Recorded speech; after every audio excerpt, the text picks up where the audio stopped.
los programas del sistema de salud y la gestión de recursos de estos sistemas con respecto a los pacientes de cuidado paliativo. Entonces, por favor, me informan cuando ya puedan visualizar la presentación.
Listo, doctora, ya se ve la pantalla. Ok, perfecto. Entonces, con respecto a la gestión de recursos para los pacientes con cuidado paliativo, pues tenemos que tener en cuenta también el sistema de funcionamiento del sistema de salud como se establece en nuestro país. Entonces, hay unos componentes de lo que es el modelo de atención. Dentro de lo que es el modelo de atención integral de salud, contempla el derecho específico de la atención para los pacientes con cuidados paliativos, sean estos en general o ya para cuidados paliativos terminales. Entonces, tiene 4 componentes importantes. Son el componente de provisión de servicios, la organización, la gestión y el financiamiento. Entonces, con respecto al componente de provisión de servicios como tal, se refiere a la oferta y demanda que existe en cada institución de salud que pueda brindar al paciente de cuidados paliativos. Entonces, nuestro sistema se divide en algunas áreas, en el atención primaria, atención secundaria, atención de tercer nivel. Tenemos también las atenciones de cuarto nivel que ya son hospitales de especialidades. Tenemos también la atención que existe prehospitalaria y aunque no es parte del modelo como tal de atención integral, también en ciertos casos se tiene un componente que se llama la red complementaria, que es manejado más que todo por las unidades de gestión de red de cada institución, que permite la atención adecuada del paciente. Entonces, en esta nos indica la oferta de los servicios integrales que tiene cada sistema y cada componente. Entonces, en esta parte, la atención va a ser tanto individual como familiar y comunitaria, ¿no? Entonces, el conjunto de estas prestaciones integrales abarca las atenciones biológicas, psicológicas, sociales y en algunas áreas los aspectos espirituales, sobre todo en algunos que ya se implementan algunos tratamientos de medicina ancestral. También contempla lo que es la promoción de salud, la prevención, recuperación, rehabilitación y el componente del cuidado paliativo para los pacientes, ¿no? Entonces, tiene una diversidad de prestaciones hacia los usuarios externos o hacia los pacientes, en el cual contempla algunos elementos muy importantes que son por ejemplo, los grupos poblacionales a los que va encaminado la atención, el conjunto de prestaciones dependiendo del ciclo de vida, los escenarios de atención. Entonces, con respecto a los grupos de población,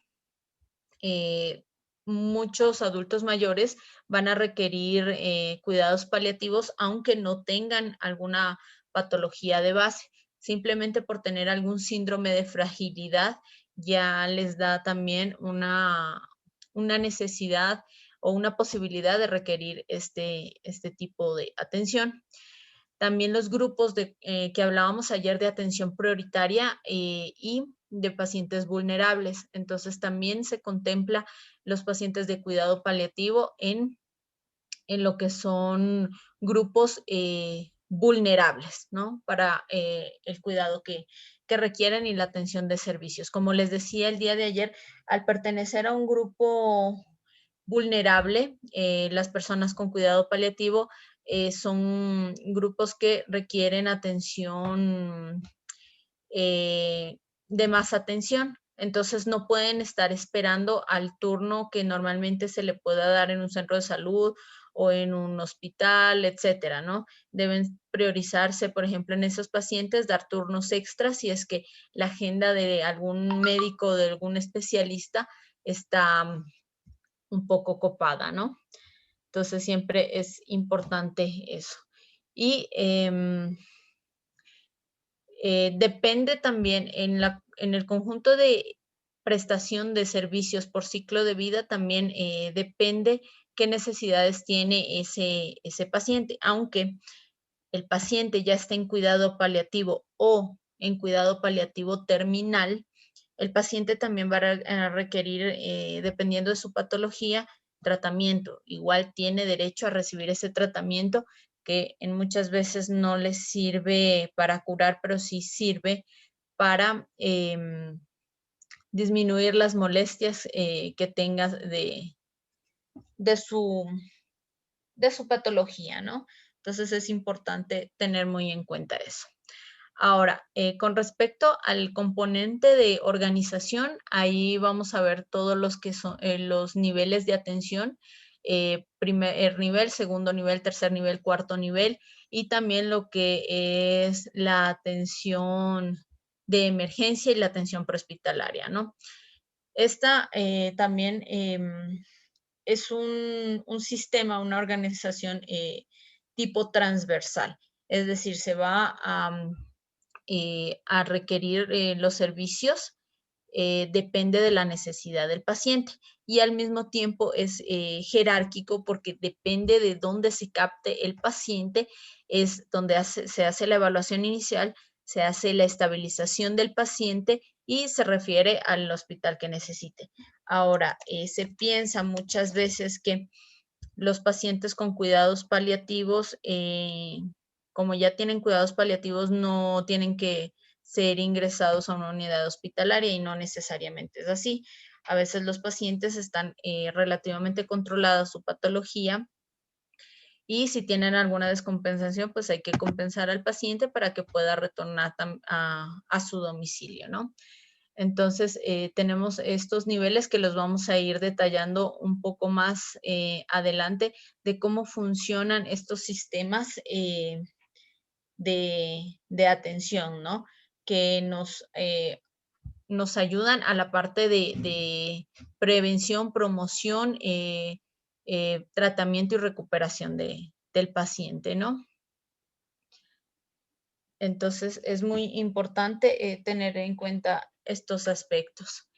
El componente específico de gestión se refieren a todos los procesos administrativos o gerenciales que se dan dentro de cada unidad de salud, independientemente si es primero, segundo, tercer o cuarto nivel. Entonces, la organización interna que tenga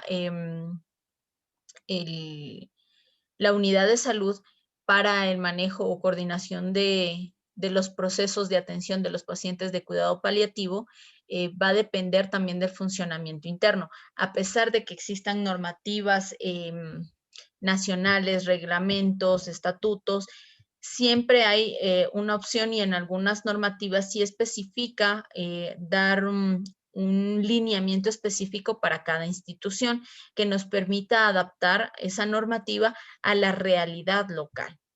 Entonces, esto permite una coordinación adecuada para una prestación de servicio adecuado hacia los pacientes de cuidado paliativo y hacia su familia, ¿no? Haciendo que esta gestión sea algo integrador y además permite con este tipo de funcionamiento que sea descentralizada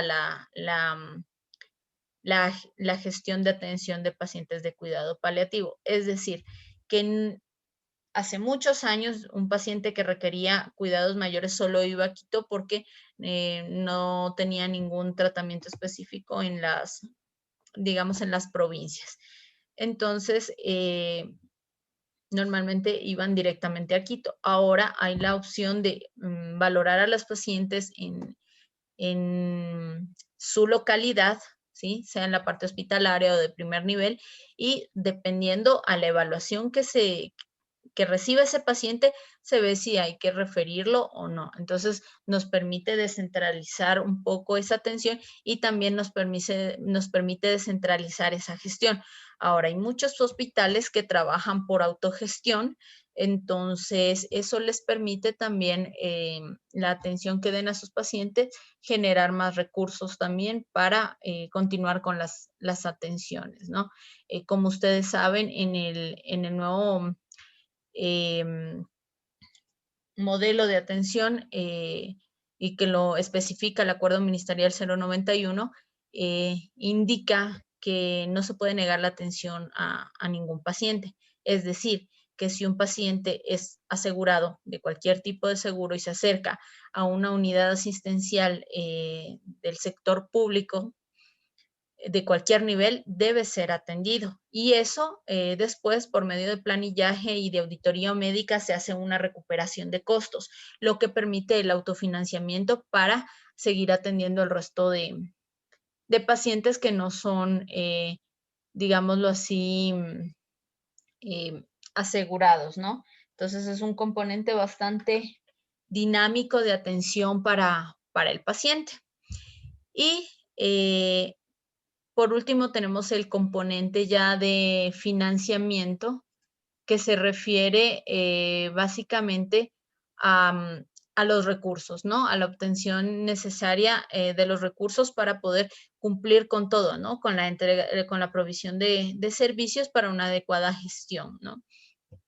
Entonces, en esto depende de la estrategia que tenga cada sector. Como ya les mencionaba, una de las estrategias es atender pacientes asegurados y luego realizar la recuperación de costos. Y al final, cuando se hacen los planillajes, pues tanto el sector público como las aseguradoras, sean IES, ISFA, ISPOL, sean seguros privados, pues coordinan la gestión económica para la recuperación de costos. Ahora, también a nivel, estos tipos de programas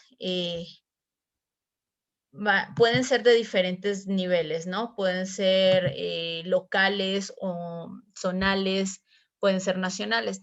Entonces se generan planes estratégicos para generar esta provisión, generar estos recursos económicos o este financiamiento que requieren los pacientes de cuidado paliativo.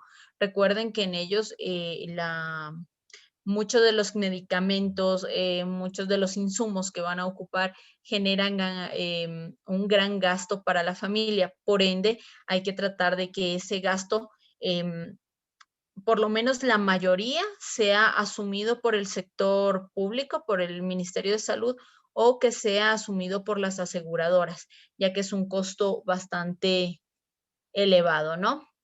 Tengamos en cuenta que a pesar de tener un sistema de salud público, también tenemos un sistema, una red complementaria que es prácticamente la red privada, ¿sí? Pero en esta, la red privada no está obligada a hacer atención de los pacientes de cuidados paliativos solo por control, ¿sí? obviamente porque ellos también tienen su sistema de recuperación de costos, que es al momento de cobrar, pero sí están obligados a dar una atención a los pacientes cuando es una emergencia, especificando que sean emergencias categorizadas en Manchester 1 y 2. Esas sí son obligaciones de atender la red complementaria si un paciente llega, estabilizar y luego enviar el paciente a quien le corresponda. Si es un paciente IES, pues enviar al IES. Si es un paciente sin seguro, enviar a MSP, etcétera, ¿no? Entonces es muy importante tener eso en cuenta.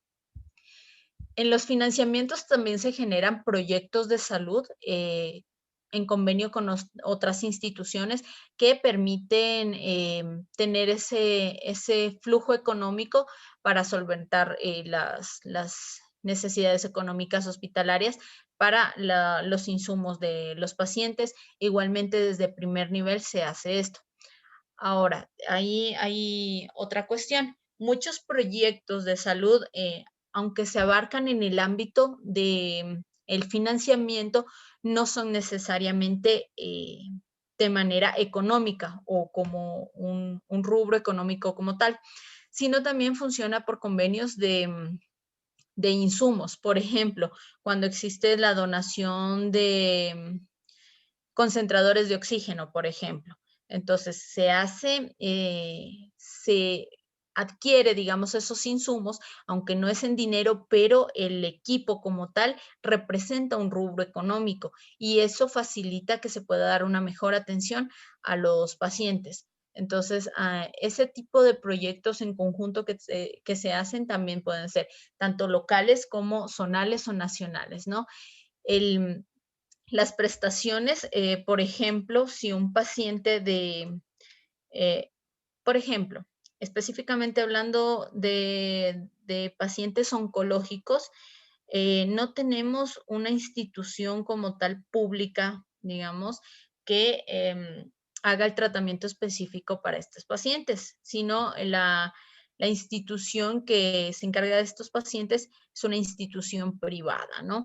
Entonces, parte de estos procesos de financiamiento es la coordinación económica que se genera con el tarifario que existe, un tarifario específico donde da topes o techos de cobro para la atención de los pacientes y este paciente puede recibir la atención en ese centro privado, pero sin tener que pagar directamente el paciente, lo paga la entidad a la que pertenezca el paciente, es decir, si es asegurado, su seguro paga eso o si no tiene seguro, pues el ministerio es quien debe cubrir o solventar esos rubros. Entonces, es uno de los sistemas de financiamiento que también se utiliza, ¿no?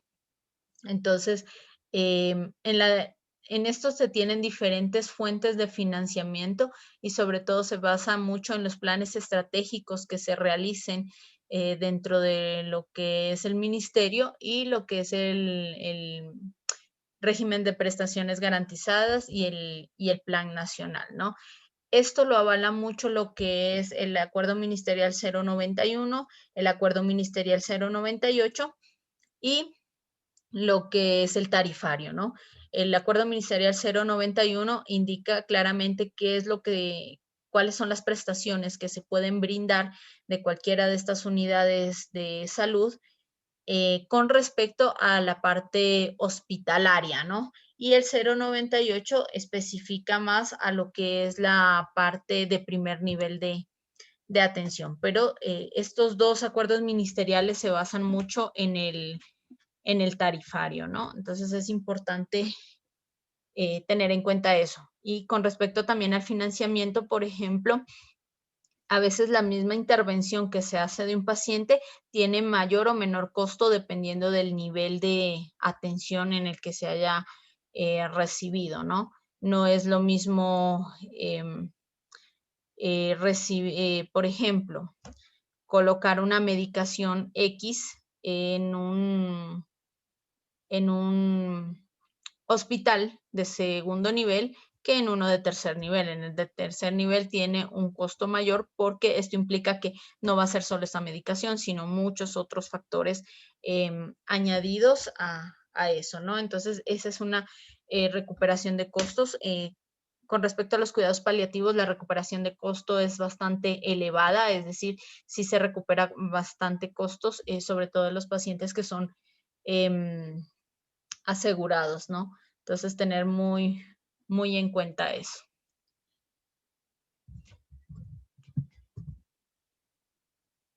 Como ya les había mencionado un poquito, con respecto al marco legal que se basa para los derechos del cuidado del paciente y donde contempla que se especifique la atención prioritaria a estos pacientes, es en la Constitución del Ecuador del 2018, sobre todo con lo que es el derecho del buen vivir, ¿no? Entonces, hay varios artículos de la Constitución, entre esos el 32, 35, el 66, que especifican los derechos de los pacientes y, y de los pacientes con cuidados paliativos.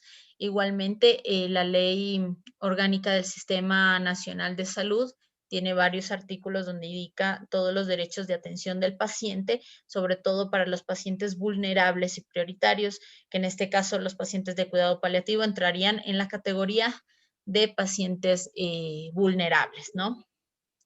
Igual la Ley Orgánica de Discapacidades y como les dije, el año anterior, en el 2020, ya salió un nuevo modelo integral de atención de primer nivel para pacientes con cuidados paliativos, no solo para cuidados paliativos terminales.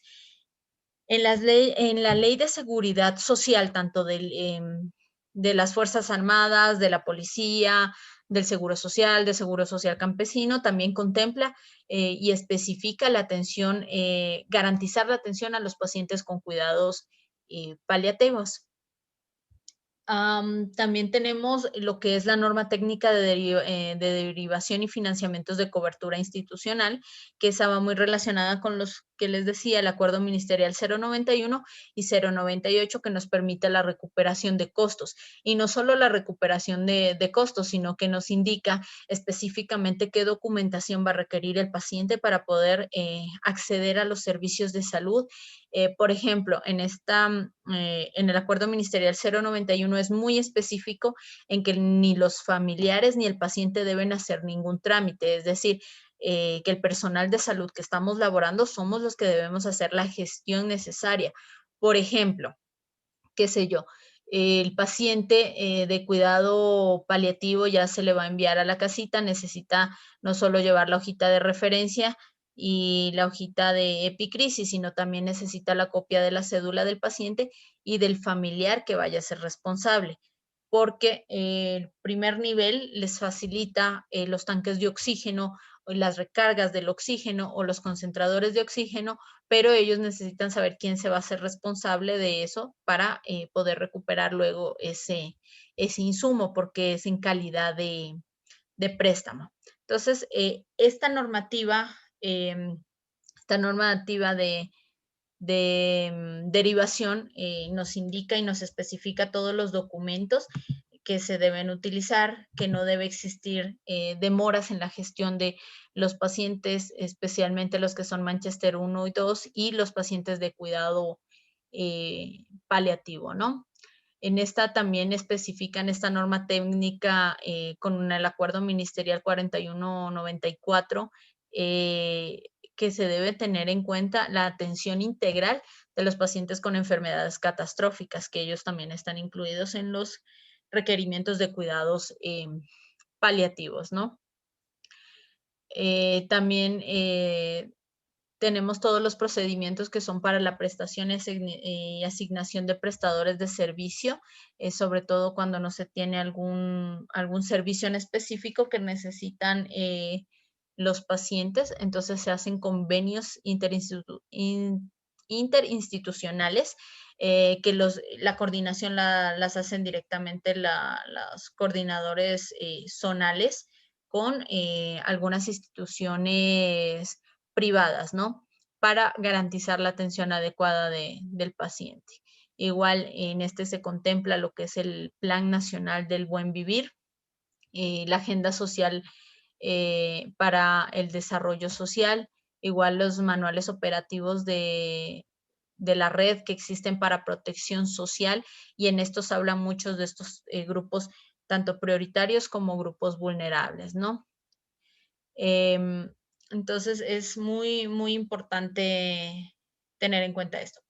A pesar de que no es, como les decía, que la red complementaria no es una obligación total atender pacientes de cuidado paliativo, sí es su obligación atender pacientes de emergencia Manchester 1 y 2, estabilizarlos y enviarlos a la unidad que le corresponde. Entonces, para eso, también tenemos el instructivo 001 del 2012, en el que se especifica cómo se va a hacer la relación o el trabajo direccionado desde la red pública integral de salud con la red privada o la red complementaria para poder dar los servicios adecuados a los pacientes.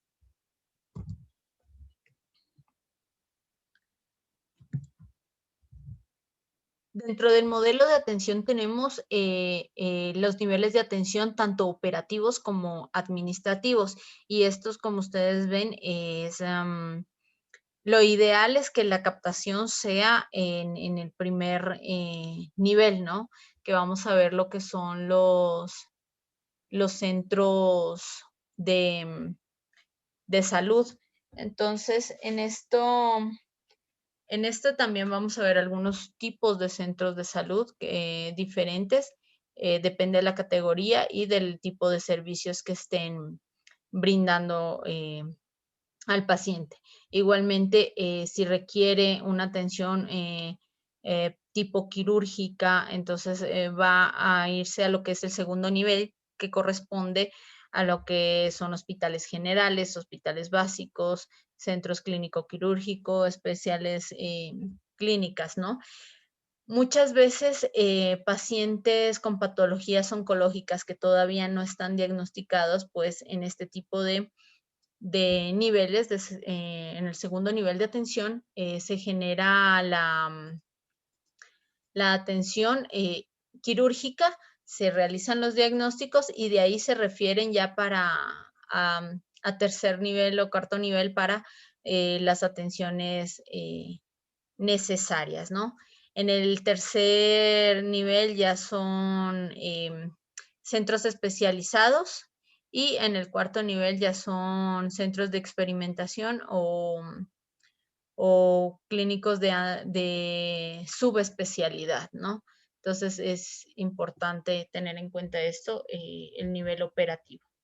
Igualmente en el nivel administrativo se va a tener los centros de salud, igual básicamente lo que son los sectores de distrito, la dirección distrital, esto pasa a la coordinación zonal, que la coordinación zonal ya tiene que ver con segundo y tercer nivel, y en cuarto nivel ya son la Secretaría Nacional de Provisión de Servicios. Ahora, a pesar de este organigrama, por ejemplo, los hospitales, tanto generales como los hospitales especializados, también tienen un direccionamiento nacional de hospitales específicamente. Entonces también es otra de las eh, regulaciones que tienen que tienen los hospitales de atención, ¿no? Entonces en esta se generan muchas políticas estratégicas, lineamientos y herramientas que permitan que el paciente sea derivado a la atención adecuada. Ahora, cuando un paciente es captado en un nivel de mayor complejidad y va a ser enviado a un nivel de menor complejidad o de menor complejidad de atención, entonces se genera lo mismo. Igual se utilizan, por ejemplo, las hojas de referencia, pero en este caso sería una contrarreferencia o una referencia inversa cuando los pacientes acuden autorreferidos. Esto es muy importante tener en cuenta. Un paciente oncológico, un paciente con enfermedades catastróficas, un paciente con que ya esté con cuidados paliativos, no se puede negar la atención, así vayan autorreferidos. Es verdad que la normativa nos indica que lo ideal es que el paciente, por ejemplo, si requiere una atención hospitalaria, llegue desde una solicitud desde el primer nivel de atención, es decir, desde los centros de salud, con una hojita de referencia indicando la patología. Pero no, muchas veces no sucede eso. El paciente llega autorreferido tanto a la emergencia como a la consulta externa.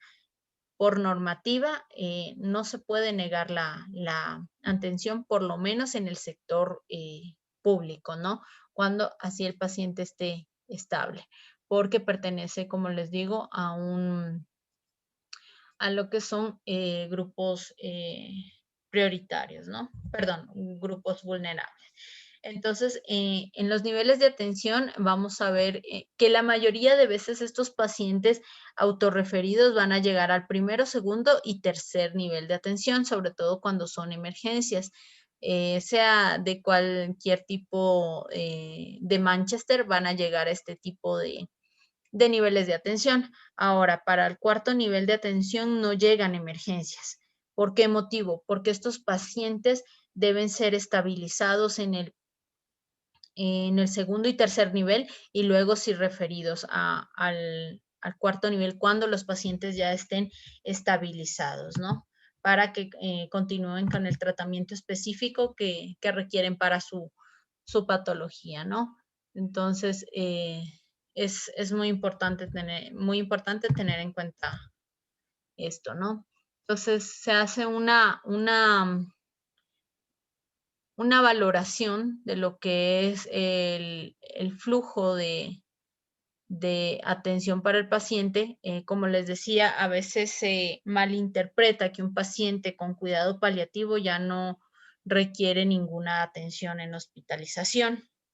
Y no es así. Si el paciente se empieza a descompensar, si los familiares están preocupados y desean llevarlo al hospital, pueden hacerlo y se hace la valoración para el correspondiente triaje, ¿no? Para verificar qué tipo de atención va a requerir ese paciente. Y en esto es muy importante que ya en este punto los familiares ya hayan podido tener las decisiones anticipadas con su familiar, con el paciente que está llegando al área de emergencia de nuestra unidad de salud para también saber cómo proceder. Por ejemplo, un paciente descompensado que en algún momento va a requerir reanimación cardiopulmonar, ya debemos saber si el paciente desea o no ser reanimado. Ya debemos saber cuál fue la decisión que tomó. Es muy importante tener en cuenta eso. Ahora, si el paciente llega inconsciente, está muy descompensado, igual en ese momento lo que debemos hacer es tomar en cuenta la decisión de sus familiares, si desean o no la reanimación. Y para eso ustedes, sobre todo para un respaldo como ustedes como personal de salud, pues el familiar en este caso debería firmar la hojita de consentimiento informado para la no reanimación de su familiar, ¿no? Entonces, aquí vemos toda la valoración del triaje de Manchester, en el cual podemos eh, valorar si el paciente va a requerir ingreso hospitalario o no. En algunos pacientes con cuidados paliativos, a pesar de estar un poco descompensados, se les estabiliza y muchas veces no se les ingresa, solo pasan en observación en la emergencia y luego se les refiere a la unidad de salud de primer nivel que nos haya referido el paciente, ¿no? Indicando qué cuidados necesita, igual explicándole a los familiares si deben o no acudir nuevamente si tiene algún problema el paciente, ¿no? Entonces, eso debe ser tomado muy, muy en cuenta. Entonces, el primer contacto con el paciente es donde se realiza este triaje, esta valoración, para saber si amerita o no la referencia a otra unidad asistencial, es decir, si de los centros de salud requiere una valoración hospitalaria, una intervención hospitalaria, hay que referir. Cada provincia también tiene su sistema de trabajo. Por ejemplo, aquí en Tungurahua, en lo que es el sector público, para emergencias dentro de Tungurahua se comunica directamente con la emergencia y se coordina con el médico que está en la emergencia la recepción del paciente. Ya cuando se va a referir pacientes de una provincia a otra o de una zona a otra, entonces los trámites, luego de esta valoración del triaje de Manchester, se hacen por la unidad de gestión de red. En el MAIS ya nos especifica el proceso general que se utiliza para esto. Entonces, los pacientes, independientemente de qué Manchester tenga, va a ser referidos por la unidad de gestión de red. Ahora, dentro de la unidad de gestión de red hay un área específica que son para pacientes Manchester 1 y 2. Y dentro de la unidad de gestión de red se contempla lo que es trabajo social. Trabajo social, en cambio, abarca el resto de Manchester, ¿no? 3, 4 y 5. Ellos van a referir a los pacientes que necesitan o ameritan una atención, pero que no son pacientes emergentes que podrían esperar. En cambio, Manchester 1 y 2 sí, netamente es por la unidad de gestión de red para que estos procesos de referencia sean mucho más rápidos. Ahora, no confundir que si un paciente está inestable le voy a referir de inmediato. No. ¿Qué me dice la normativa? Primero, yo tengo que estabilizar a mi paciente de cuidado paliativo y si necesita atención en otra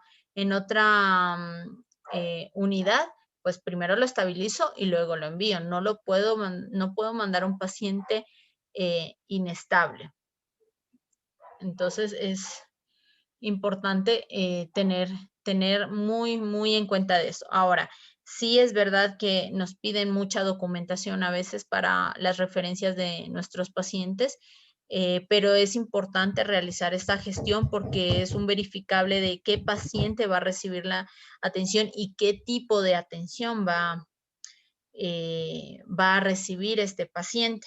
Si no se tiene esa documentación, es más difícil completar la gestión. Ahora, muchas veces por la premura del tiempo o por la cantidad de pacientes, a veces no se llenan adecuadamente los documentos, es decir, faltó algún dato, no sé, faltó alguna fecha, etcétera.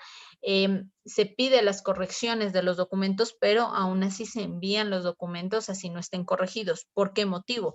Porque la misma normativa nos especifica que nada puede retrasar la atención de los pacientes, especialmente Manchester 1 y 2, que muchos de nuestros pacientes de cuidado paliativo van a estar cuando llegan a las unidades asistenciales, especialmente las hospitalarias, van a estar descompensados.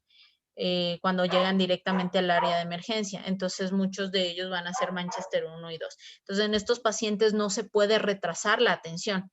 Se envía la documentación, pero luego se vuelve a enviar ya con las correcciones debidas. Nunca se puede retrasar un proceso de referencia que sea de emergencia. Los que no son emergencia, por ejemplo, para consulta externa, pues sí, tocará, no sé, repetir, arreglar algo, pero lo que no es emergencia, pero lo que es emergencia, no se pueden retrasar esos procesos, ¿no? Y en parte es también para proteger los derechos de amparo al paciente. No sé si hasta el momento tienen alguna pregunta o duda.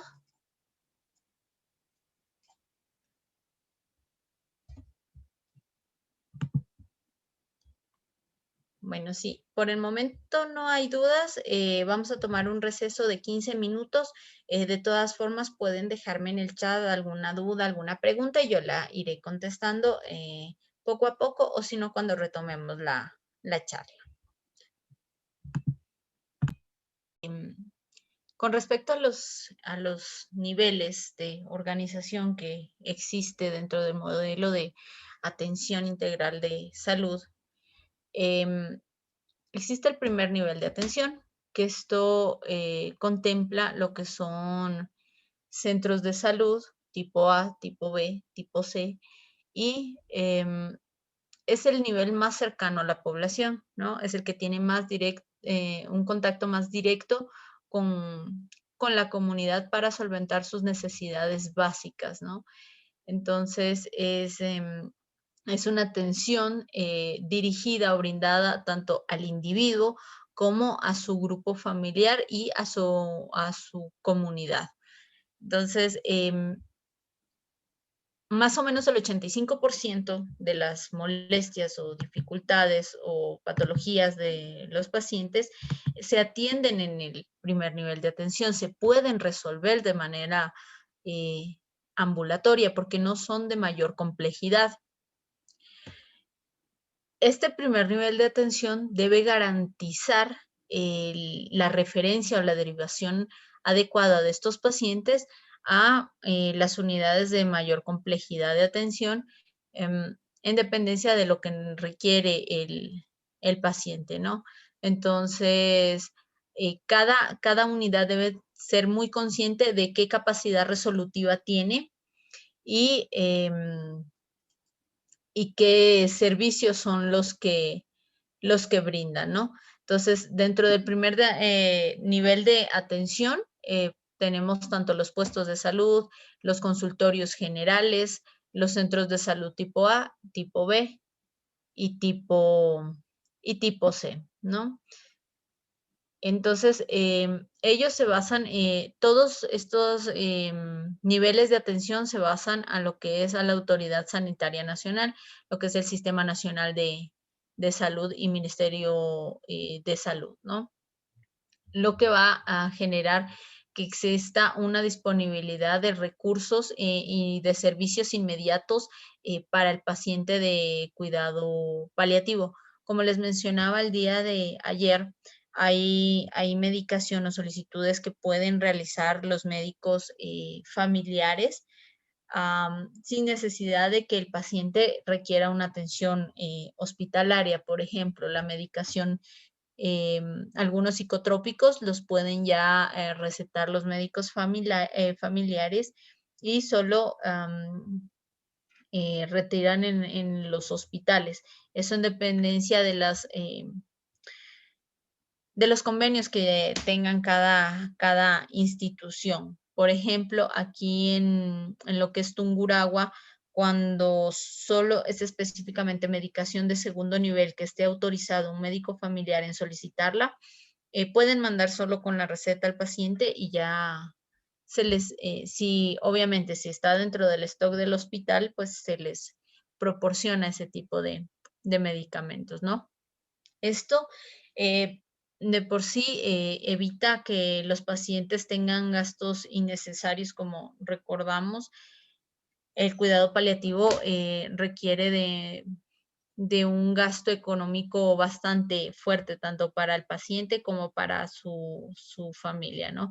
Y que implica menor pérdida de tiempo hacer estas gestiones entrelazadas entre primero y segundo eh, nivel de atención. Ahora, el primer nivel de atención siempre debe estar en constante vigilancia o comunicación con estos pacientes de cuidado paliativo. Por ejemplo, pacientes de cuidado paliativo que están compensados, puede ser necesario una visita cada 15 días o cada mes, pero pacientes de cuidado paliativo, especialmente de cuidado paliativo terminal, a veces van a requerir visitas domiciliarias cada semana, inclusive dependiendo de qué medicación esté utilizando, también va a requerir controles diarios. Entonces, hay que tener muy en cuenta eso, ese seguimiento adecuado de los pacientes y también para proveerles de la medicación que vaya necesitando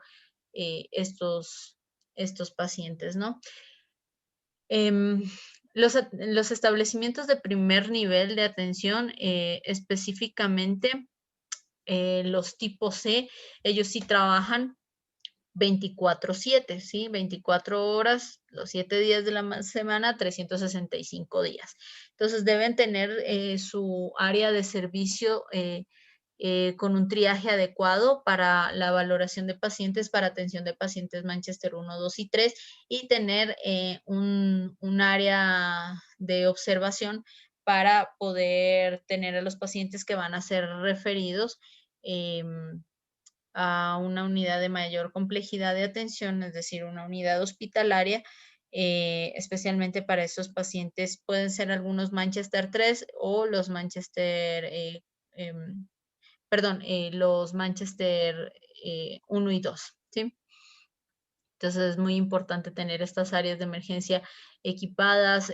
Muchas de estas áreas deben tener un teléfono para poderse comunicar. Hay algunos sitios en los que se dificulta la comunicación y lo que se tiene es un radio de comunicación que es mucho más fácil utilizar por la cuestión de las repetidoras y de las antenas que permite una mejor o adecuada comunicación con la unidad hospitalaria. Entonces siempre debe tenerse a disponibilidad ese tipo de áreas. Ahora, los centros tipo B y A no trabajan 24/7, pero mientras sea su horario laboral, sí deben también tener un área de emergencia pequeña en la cual tengan a los pacientes hasta que sean referidos a las unidades hospitalarias o unidades de mayor complejidad de atención, ¿no?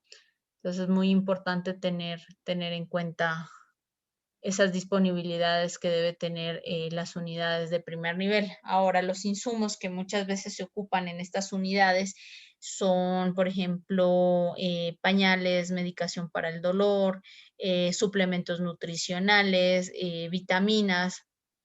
Muchas veces se requiere para pacientes de cuidado paliativo, antieméticos, problemas para medicación para problemas de estreñimiento. Entonces es medicación que dentro del cuadro básico nacional de medicamentos contempla que debe tener el primer nivel, los centros de salud, y que debe ser gestionado por ellos, ¿no?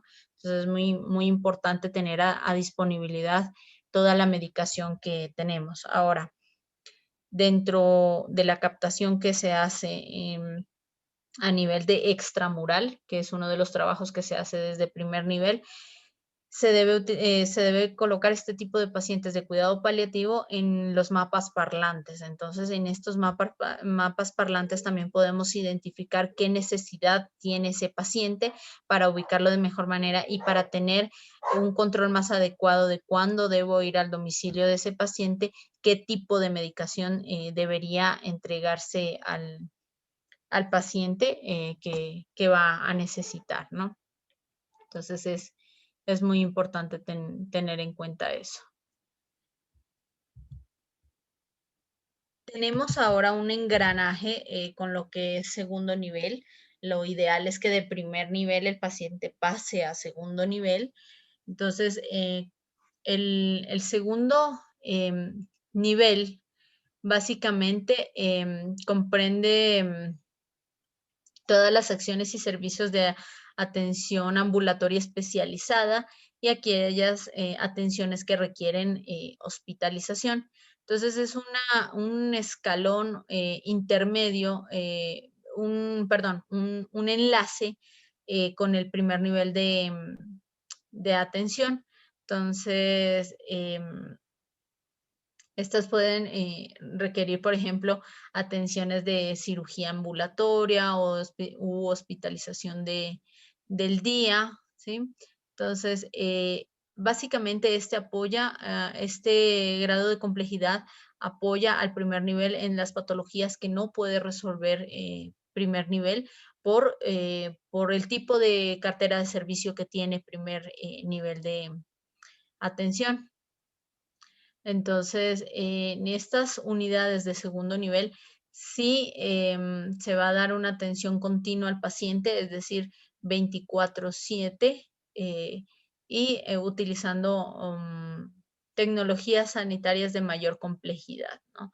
Entonces, en esta se aborda mucho la parte de curación, rehabilitación, y cuando se habla de la consulta externa, se habla de la parte de prevención en estos pacientes de cuidado paliativo. Cuando los pacientes de cuidado paliativo son valorados en lo que es la consulta externa y tienen ya controlada su patología, los pacientes ya no requieren acudir al hospital, sino solo las atenciones en el centro de salud o las atenciones en su domicilio. Entonces, cuando llegan a este punto que el especialista ya haga una contrarreferencia, una referencia inversa de este paciente, pues continuarán las atenciones en primer nivel, pero solo hasta que ya esté controlada su patología, ¿no? Entonces, eh, siempre es importante tener esa canalización de vía de los pacientes. Ahora, hay pacientes que por la emergencia, como sabemos, las unidades de primer nivel no todas funcionan 24/7, pues obviamente van a llegar directamente a la emergencia, no necesariamente van a ser emergencias como tal, no, digamos, podría ser con respecto al triaje, un triaje Manchester 4 o 5, pero que para el paciente es importante, ¿no? Que la molestia es importante. Entonces, igual las unidades de segundo nivel están en la obligación de recibir a estos pacientes. Ahora, cuando cuando las unidades de segundo nivel requieren una atención más especializada de centros ya especializados como tal, pues se hacen igualmente las gestiones por la unidad de gestión de red cuando los pacientes son Manchester 1 y 2 y por trabajo social cuando son Manchester 3, 4 o 3 y 4, ¿no? 5 ya es ambulatorio, que es lo que debería manejarse solo en primer nivel, ¿no? Pero se hacen estas debidas gestiones para la referencia y transferencia de pacientes a otras unidades de, de cuidados. Ahora, con respecto al segundo nivel, a veces se realizan referencias a un nivel de la misma grado de complejidad, del mismo nivel de atención, es decir, de un hospital general a otro hospital general, de un hospital de segundo nivel a un hospital de segundo nivel. ¿Por qué se da esto? A veces hay hospitales centralizados, ¿no? Que tienen mayor atención o demanda de atención de pacientes. Entonces llega un momento en el que se se queda sin espacio físico, no se tienen camas, entonces también es uno de los motivos por los cuales se pueden hacer referencia de este tipo de pacientes de cuidados paliativos. Ahora, cuando se tiene en general pacientes que se van a referir, es preferible que los pacientes de cuidado paliativo, si no van a requerir una atención especializada, es preferible que se queden en esa misma unidad y más bien referir otro tipo de pacientes que no requieran cuidado paliativo, que sea un poco más fácil su movilidad y su estabilidad, ¿no? Entonces es muy, muy importante eso. Igual cuando se refiere a un paciente, a veces se lo hace a las unidades que tenga disponibilidad de camas, es decir, que por más de que se intente enviar a un hospital relativamente cercano al domicilio del paciente, a veces salen, si el paciente es del oriente, a veces le sale para la costa. Si el paciente es de la sierra, a veces de la sierra a la parte sur, a veces le sale para el norte. Entonces, ser muy claros igual con el paciente y con los familiares de que si en algún momento se requiere una referencia para este paciente, será a las unidades que tengan disponibilidad, ¿no?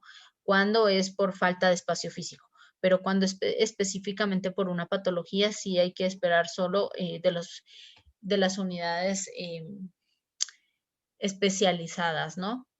Para dar la referencia adecuada, ¿no? Tenemos también lo que es el tercer nivel de atención, que ya son centros especializados en los cuales prestan servicios ambulatorios y hospitalarios de especialidad y especializados y son algunos centros hospitalarios de referencia nacional, ¿no? Entonces, las patologías que por lo generalmente son las que resuelve son de alta complejidad. Esto incluye algunas patologías, especialmente de cuidados paliativos, cuando son de apoyo terapéutico al tratamiento de base por la patología que tienen, ¿no? Sobre todo en enfermedades catastróficas. Entonces, en esta, por ejemplo, se utiliza tecnología de mayor complejidad o tecnología de punta, en la cual se puedan realizar algunas intervenciones quirúrgicas de alta severidad y alto riesgo. Y, por ejemplo, se pueden, algunas realizan lo que son trasplantes, cuidados intensivos y algunas subespecialidades, ¿no? Que se incluyen en este tipo de niveles hospitalarios. Igualmente, este tipo de hospitales es de manejo de 24 horas, o sea, una atención permanente hacia el paciente. Lo ideal es que los pacientes que requieran atención lleguen desde el segundo nivel. No se puede, digamos, saltar esos escalones, por ejemplo, de enviar de un centro de salud al hospital de tercer nivel, no. El centro de salud debe hacer la referencia correspondiente a segundo nivel y de segundo nivel si va a tercer nivel, ¿sí? Cuando vamos de forma ascendente. De forma descendente, dependiendo de la estabilidad del paciente, sí se puede saltar. Es decir, un hospital de tercer nivel sí puede enviar a un centro de salud al paciente con una contrarreferencia, ¿sí? O una referencia inversa. Pero una unidad de primer nivel de atención no, por flujograma y por coordinación de atención de pacientes, no puede enviar directamente a un tercer nivel. Tiene que ser primero valorado por especialistas en el segundo nivel para que vean si amerita o no la referencia a un centro de tercer nivel que requiera atenciones mucho más complejas, ¿no? Y tenemos lo que son el cuarto nivel de atención, que ya son centros ya de una complejidad mayor, que prestan servicios más especializados, que tienen procedimientos específicos en los cuales, digamos, aquí el paciente no hay un área de emergencia como tal, no es un área, pueden haber atenciones tanto ambulatoria como hospitalaria, pero ya con un preregistro, ¿no? Del paciente y muchos de estos pacientes que llegan a este tipo de instituciones es ya para instaurar tratamiento. Se les da el tratamiento inicial y luego continúan los controles en hospitales de tercer nivel o segundo nivel, dependiendo la complejidad de la patología del paciente. Entonces, en algunos casos. Ahora, en los casos de los pacientes oncológicos, ellos sí van a tener, digamos, su tratamiento para su patología oncológica en estos centros como Solca, pero los controles regulares los hacen en, en unidades de menor nivel, pero en Solca puede ser, o si no, depende del convenio que se tenga, también los hacen los controles los hospitales públicos o de las aseguradoras, digamos IES, ISFA, ISPOL, continúan haciendo los controles, pero solo envían a los pacientes cada vez que vayan a recibir tal vez quimioterapia, radioterapia o un control específico con el oncólogo. Entonces, en estos es la tecnología de este tipo instituciones es mucho más avanzada y en algunos casos también estas instituciones se genera la oportunidad de hacer algunos estudios de investigación, ¿no? Y esta institución, por ejemplo, es parte de las instituciones autorizadas por los subsistemas públicos de la red pública integral de salud. Tenemos otros niveles como la atención prehospitalaria, que puede el paciente directamente hacer uso de esta función llamando al 911 para atención si requiere movilizarse a una unidad de salud. Por lo general es a sitios hospitalarios, de atención hospitalaria. El personal prehospitalario está capacitado para valorar si el paciente está descompensado o no y si requiere alguna atención solo en el domicilio o si es necesario llevarlo a la emergencia de alguna unidad de especialidad, ¿no? Igualmente, dentro de la atención prehospitalaria, vamos a ver que existen diferentes niveles de atención prehospitalaria, ¿no? Entonces, hay el nivel 1, 2 y 3. Las tipo 1 son unidades de atención prehospitalaria que básicamente son de transporte y solo tienen para soporte vital básico. Las unidades prehospitalarias 2 son igual de transporte, pero tienen un soporte vital avanzado y la de unidades el nivel 3 prehospitalario son ya unidades de transporte con un soporte vital especializado, ¿no? Si no estoy mal, en Tungurahua solo tenemos los niveles de atención 1 y 2 prehospitalario, ¿no? Con unidades de soporte vital avanzado que es con el apoyo del ECU 911, quien es el que integra la interrelación entre las instituciones que brindan este tipo de servicios de prehospitalaria, ¿no? Entonces, es uno de los factores también que se ve. Ahora, no están contemplados los hospicios como tal, pero aquí en Ecuador sí tenemos bastantes centros geriátricos.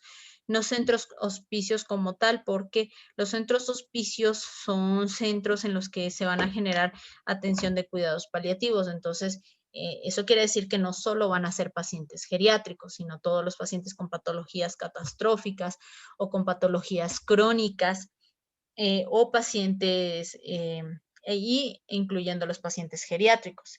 Aquí en nuestro caso tenemos un solo centros geriátricos específicos en los cuales dan la atención al paciente. Algunos centros geriátricos tienen un médico o sea, personal médico y de enfermería que da la vigilancia y controla a los pacientes y que cuando requieren mayor atención, pues son derivados a lo que son las unidades de primero, segundo nivel y se recibe la atención adecuada o propicia. Ahora hay otros centros geriátricos que no tienen esta disponibilidad del personal médico ni de enfermería, muchas veces solo tienen auxiliares de enfermería, entonces digamos que de estos centros no se tienen, digamos, una referencia tan formal de cuando se envían los pacientes. A veces es solo llegan a la emergencia o a la consulta externa para solicitud de turno. Muchas veces estos centros geriátricos trabajan mucho con el personal de trabajo social y se comunican con los hospitales para poder recibir la atención adecuada para, para los pacientes geriátricos, ¿no? Entonces, en este tipo de centros, a pesar de que aquí en nuestro modelo de atención integral de salud no se tienen contemplados, en otros países sí los tienen contemplados, ¿sí? Especialmente en los países europeos, por lo que les digo que son centros de hospicio. Entonces, son centros en general de cuidados paliativos. No sé si era un poquito la pregunta que se referían hace un momento. Entonces, centros de hospicio aquí, de lo que yo tengo conocimiento, no tenemos como tal, pero sí los centros geriátricos. En estos centros geriátricos igual hay el área de nutrición en la gran mayoría, donde se les da una dieta adecuada a los pacientes dependiendo de sus patologías. em, o del tipo de movilidad que tengan los pacientes, si tienen algún problema bucal, igual el tipo de alimentación blanda, líquida, etcétera, ¿no? Entonces, es un grupo también multidisciplinario en el que trabaja aquí. Igual se trabaja con personal profesional, psicólogos que dan aporte a la atención de estos pacientes de cuidado paliativo. Ahora, algunos para las solicitudes de referencia lo hacen mediante oficio, pero como les decía, no se puede negar la atención ni la solicitud de atención de un paciente si se acerca a su centro de salud o al hospital donde se esté laborando. Estos pacientes tienen derecho a ser atendidos. Tal vez no en ese momento, pero sí se debe plantear un momento de agendamiento para estos pacientes para que reciban esa atención que, que requieren, ¿no? Entonces, en esto también, para los centros geriátricos, muchas veces se hacen la valoración de niveles em, eh, territoriales, lo que es el nivel socioeconómico y algunas características culturales.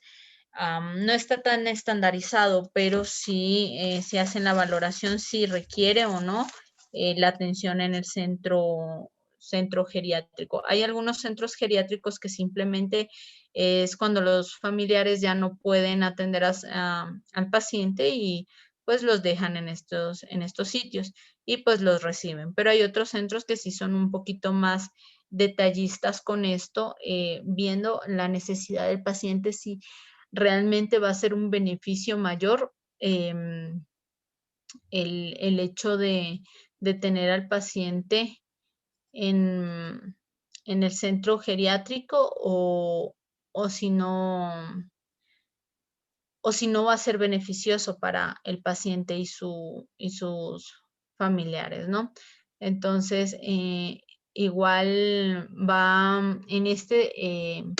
a pesar de que no está dentro del modelo, pero sí es muy importante tenerlo en cuenta porque a veces nos olvidamos de este tipo de pacientes, sobre todo si son centros, digamos, privados. Igual ellos también deberían recibir una valoración o un control desde primer nivel de atención, así sea una vez por mes.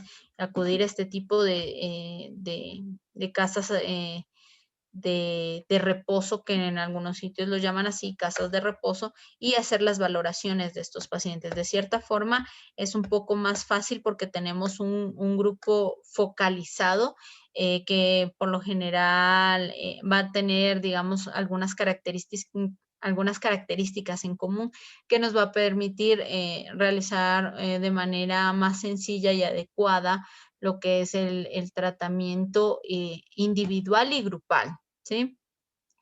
Estos centros geriátricos, una de las ventajas que tiene es que al estar con más personas de su edad relativamente, entonces tienen más afinidad, tienen más para conversar y muchas veces estos pacientes mejoran su estado de ánimo al estar con gente que tal vez entiende un poco un poco más la situación que en ese momento le está afectando al paciente, sea por su patología o por su estado emocional o por el deterioro progresivo que se va viendo con el pasar de los años.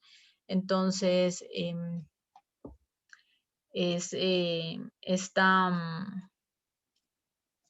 estos centros geriátricos muy importante de analizarlos y tenerlos muy en cuenta para el control de los pacientes. Entonces, tenemos también, cuando se hacen las valoraciones de los pacientes, hay algo que se llama el instrumento NECPAL. Este instrumento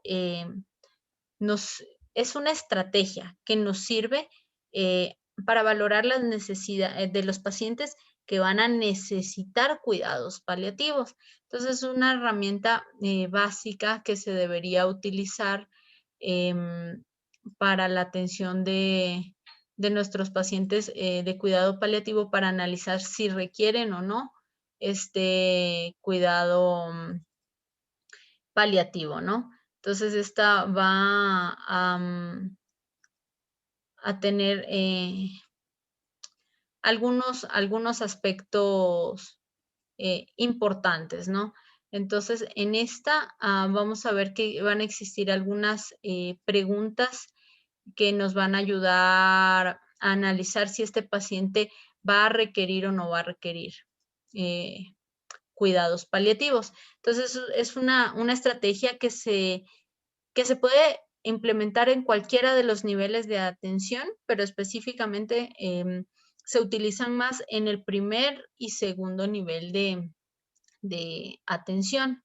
Entonces, es muy importante poder realizar, perdón, poder realizar la aplicación de este tipo de instrumento que tiene la intención de. Perdón un momento, por favor.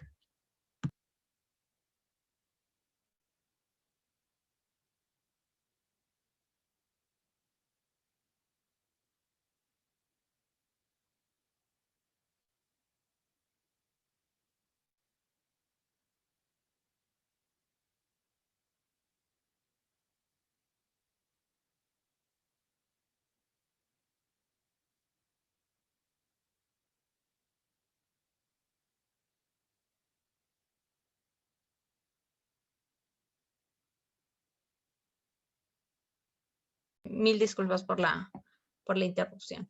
Entonces, en este instrumento NECPAL, vamos a identificar estos enfermos que van a requerir estas medidas paliativas de cualquier tipo, ¿no? Entonces, una vez que se ha identificado al paciente, se debe dar un enfoque para el cuidado paliativo y para el apoyo familiar, dando ciertas recomendaciones y algunos pasos, que son 6 pasos, para lo que es la atención paliativa, ¿no? Entonces, en esto vamos a ver que también estas medidas paliativas pueden ser implementadas por cualquiera de los equipos de servicio de salud, es decir, desde primero, segundo, tercer nivel, ¿no? O cuarto nivel. Cualquiera de estos sistemas puede ya empezar a dar estas medidas paliativas, pero sí es importante valorar esta herramienta NECPAL que nos va a servir para esa valoración del paciente.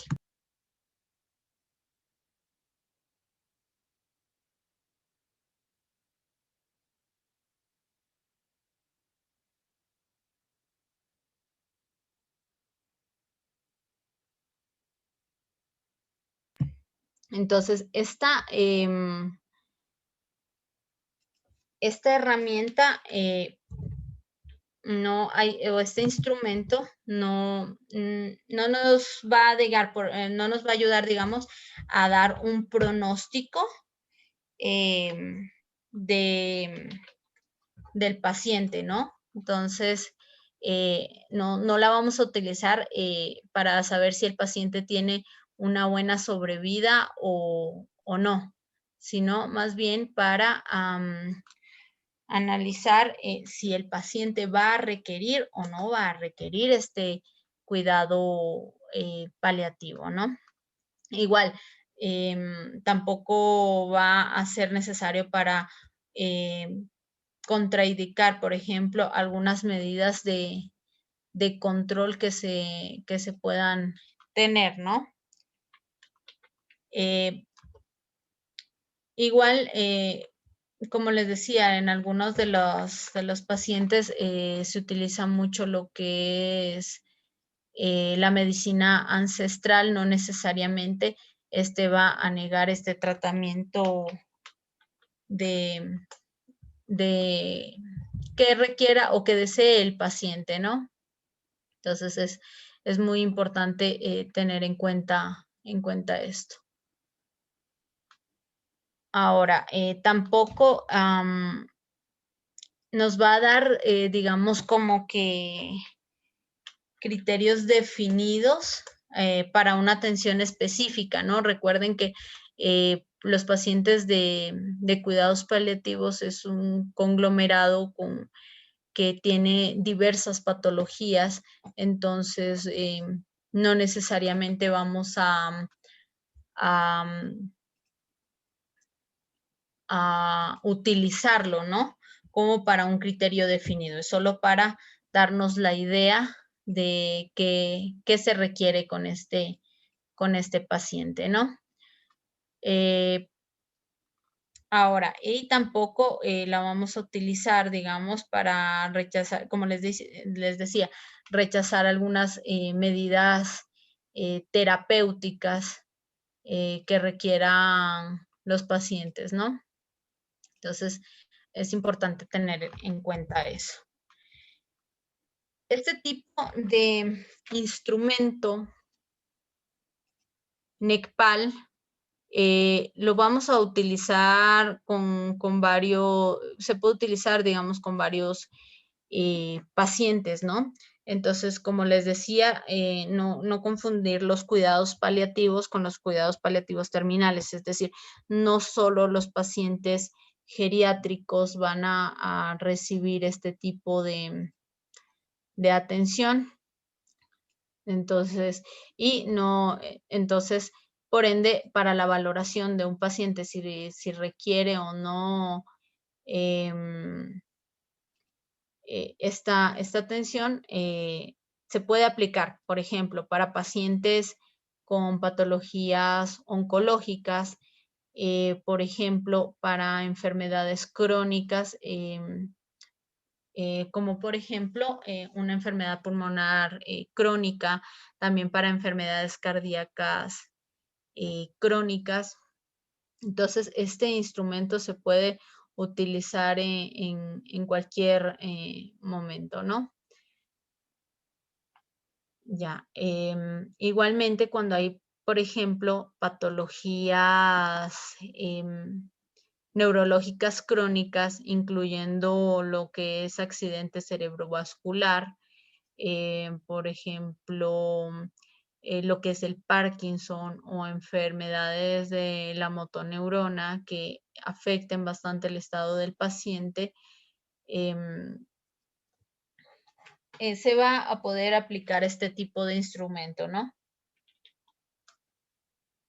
Igual en pacientes con, por ejemplo, enfermedades hepáticas crónicas graves, también se puede utilizar este instrumento de evaluación NECPAL, que tiene como 4 secciones con preguntas específicas para poder valorar si el paciente requiere o no cuidados em, eh, de tipo paliativo, ¿no? Independientemente de cuál sea este cuidado, ¿no? Igual,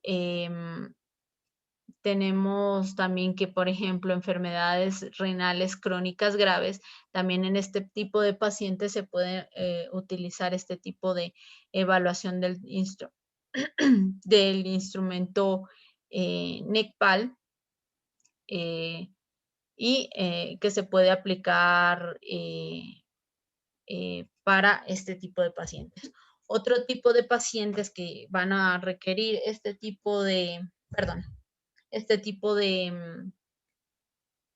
valoración o utilización de este instrumento van a ser los pacientes con demencia que estén con una gran afectación, ¿sí? Y que también hagan que sea más complicada la patología del paciente, ¿no? Entonces es muy importante tener en cuenta eso, ¿no?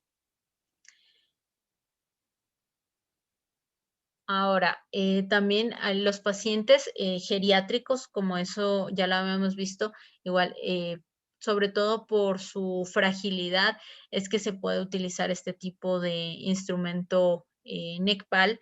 En algunas otras enfermedades catastróficas, ¿sí? Por ejemplo, en enfermedades oncológicas puede puede aplicarse este instrumento. Y como les decía, en cualquiera de estos grupos se puede aplicar el instrumento y en cualquier nivel de atención. Ahora, en este instrumento tenemos 4 secciones que van a hacer algunas preguntas. Por ejemplo, en la sección 1 es la pregunta sorpresa, ¿no? Que es preguntarle al familiar y al paciente si se sorprendería si muriera dentro de los próximos 12 meses. Entonces, hay que saber si la respuesta es positiva o negativa. Igual hay una parte de lo que es la elección y demanda o lo que es necesidad. Entonces, si por ejemplo ha habido alguna expresión eh, explícita o implícita de limitaciones del esfuerzo terapéutico solicitado por parte del paciente o de los familiares o por algún miembro del equipo que está atendiendo a este paciente, ¿no? Entonces, o también si es que hay alguna necesidad especial que el equipo de salud que esté valorando a este paciente lo vea, ¿no? Entonces ahí se va poniendo en ese checklist sí o no. Entonces, en la tercera sección ya vemos lo que son los indicadores clínicos en los que podemos ver lo que es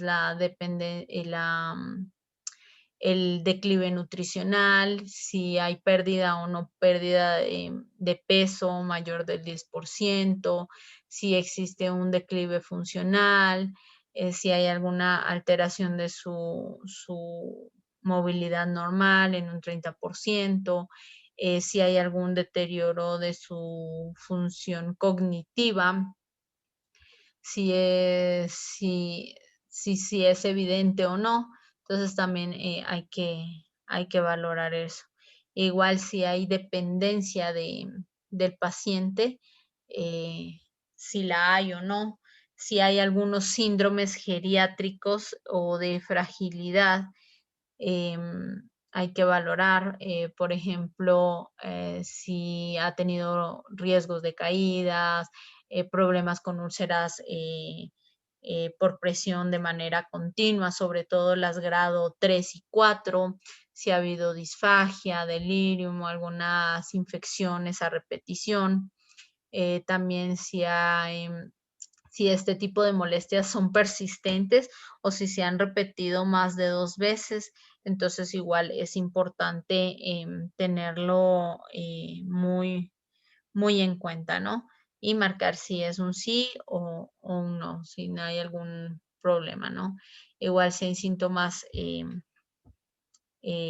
persistentes, ¿sí? Hay algunos factores adicionales, como por ejemplo, si ha sido ingresado o no a las unidades hospitalarias o no últimamente. Entonces, si tiene ya alguna, y que el ingreso haya sido por alguna patología crónica, también si es que requirió alguna atención especializada o de mayor complejidad. Igual en la siguiente sección, digamos, están aspectos de uso de recursos, ¿no? La valoración de la demanda de intensidad de intervenciones, los indicadores específicos como patologías que tenga, si tiene cáncer, EPOC, insuficiencia cardíaca congestiva, una una hepatopatía, una insuficiencia renal, algún proceso de accidente cerebrovascular, demencias, alteraciones neurovegetativas,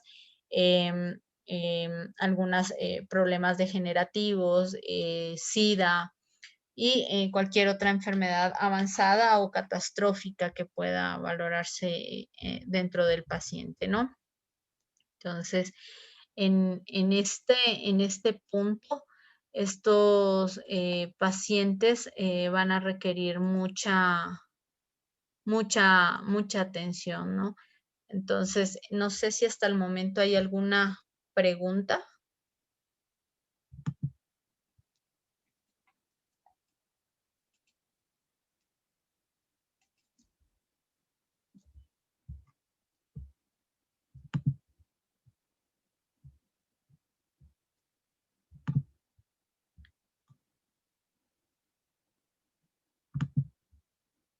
Por favor, vamos a tomar unos 15 minutitos de receso y cuando retornemos, pues les explicaré un poco cuándo consideramos ya positivo este valor del índice de NECPAL para la atención que requiere el paciente, ¿no? Entonces, vamos a tomarnos 15 minutitos de receso, por favor. Ya. Entonces, en esto ya les voy a compartir la presentación para que continuemos, ¿no? Entonces, para que sea, digamos, un factor de análisis para la prestación de que nuestro paciente requiere atención paliativa, pues nosotros vamos a tener un criterio muy importante, ¿no?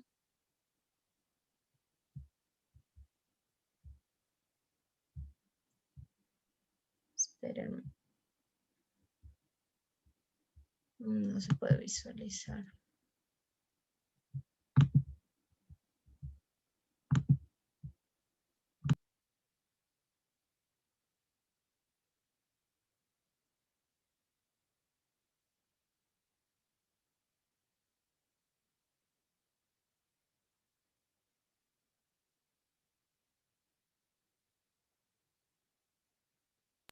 Por favor, me indican si pueden ver la presentación.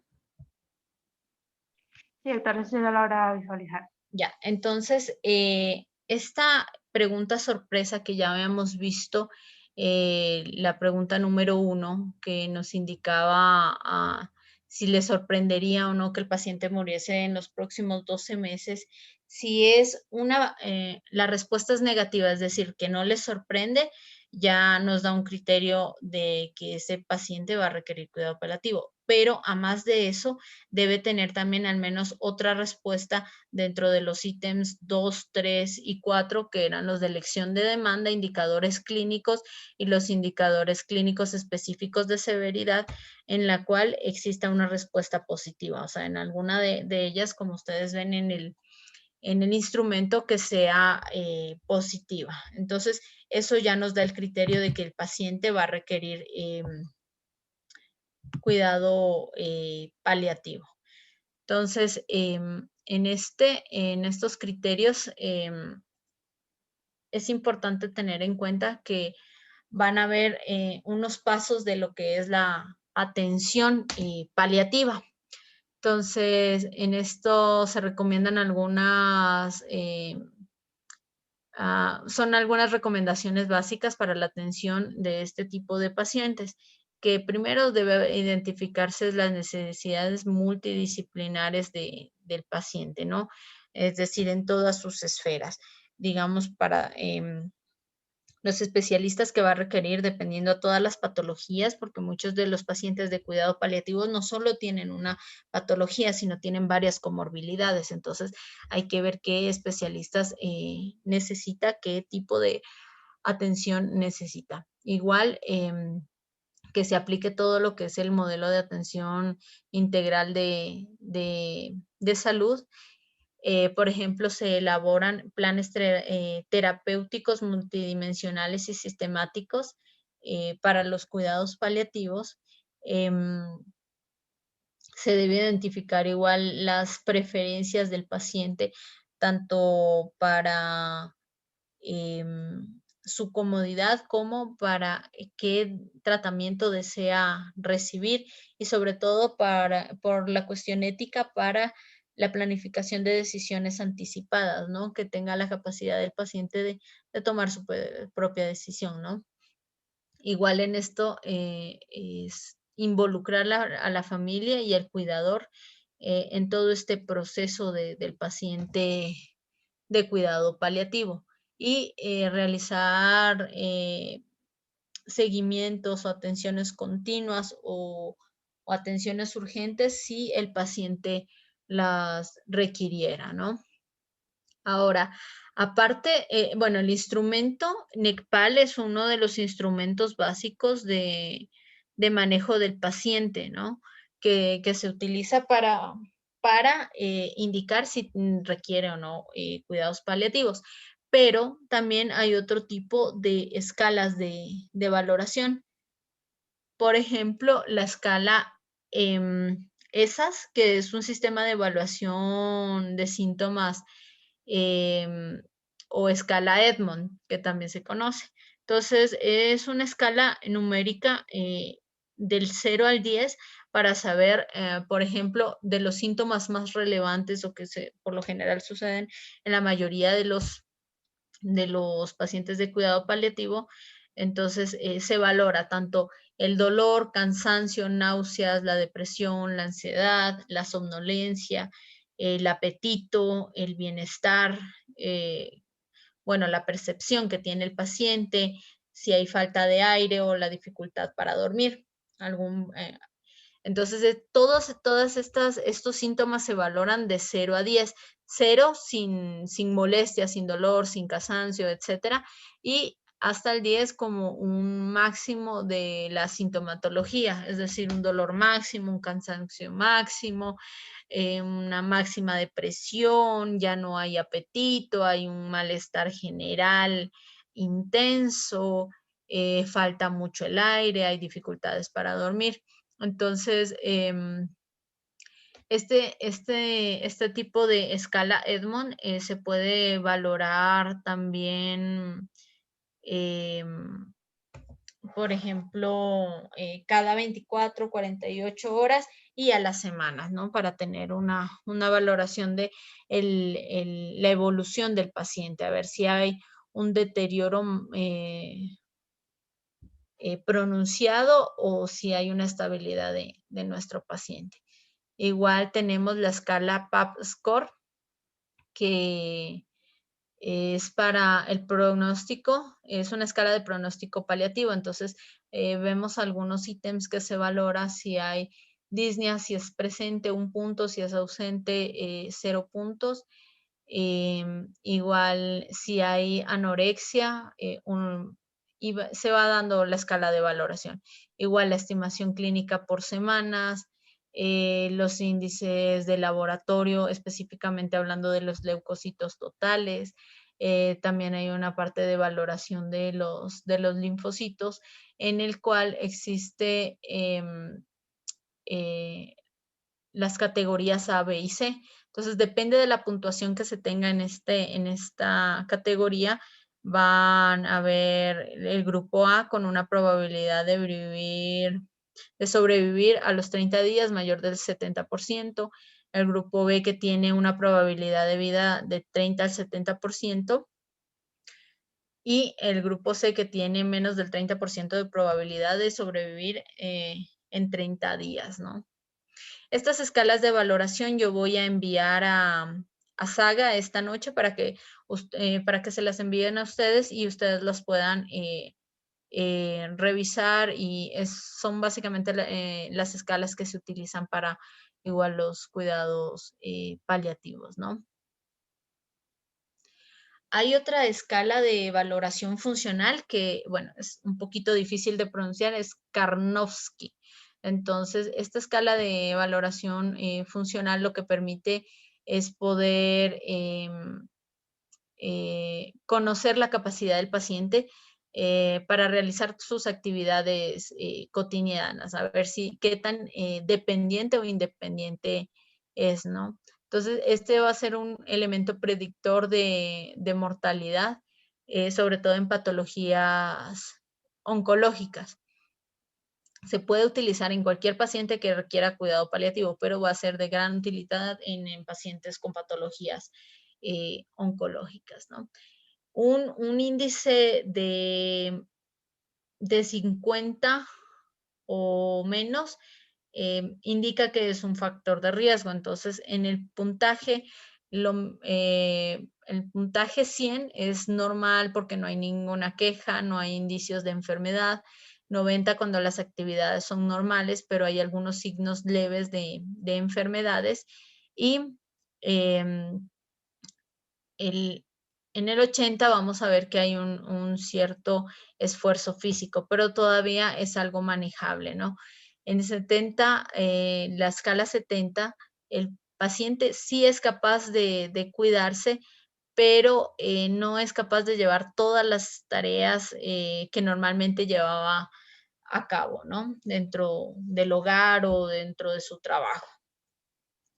60 requiere una atención ocasional, y de 50 para abajo ya este paciente requiere atención más específica, ya pasa mucho tiempo encamado, es decir, más del 50% del tiempo.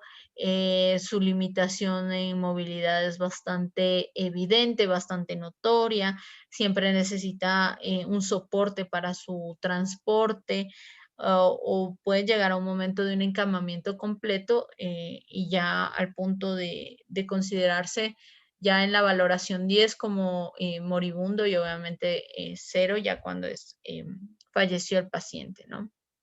Entonces, esa es una de las escalas que se valoran dentro de lo que es el instrumento NECPAL.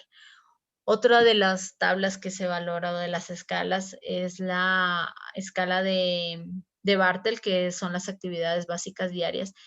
Si se van dando cuenta, todo esto va muy relacionado a las escalas de valoración geriátrica, o sea, muchas se van ocupado específicamente para geriatría, pero sí pueden ser aplicables a todos los pacientes de cuidado paliativo.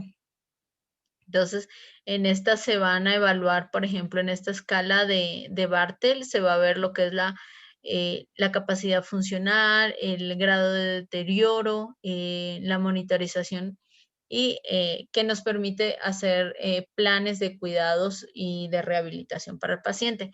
Entonces, se valoran algunos ítems, por ejemplo, actividades básicas como comer, lavarse, arreglarse, vestirse, si puede ir al baño, solo la deposición, si hay continencia o hay incontinencia, igual si puede trasladarse del sillón a la cama, cómo está su deambulación, si puede subir o no bajar de escaleras. Entonces, vamos a tener una valoración de 0, 5 y 10 dependiendo de cada ítem, ¿no? Entonces, para ver las actividades básicas, ¿no? Del paciente, si las puede ejecutar o no. Entonces, cuando tiene una valoración de 100 en esta escala, es una persona independiente. Si es mayor de 60, pues tiene una dependencia leve.